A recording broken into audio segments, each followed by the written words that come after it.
Andito po tayo para ipakita sa buong mundo ang sigaw ng masang Pilipino. Sino ang mahal ng mga Pilipino? Sino ang pinaka magaling na presidente ng Pilipinas? Duterte! Duterte! Duterte! Duterte! Duterte! We would like to let everybody know from the international people at sa mga taong nasa Pilipinas, andito po kami para marinig ang boses ng bayan. Andito po kami dahil minahal ni Rodrigo Duterte ang Pilipinas.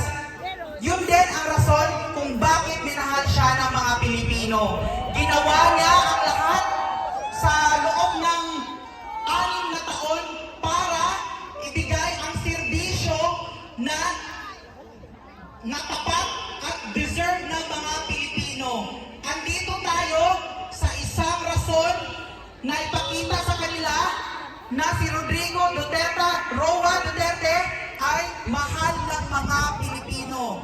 Inaanyayahan ko po at we would like to send our message to the international people, to the international media. You have the responsibility to report what is right and what is happening in our loving land, Philippines.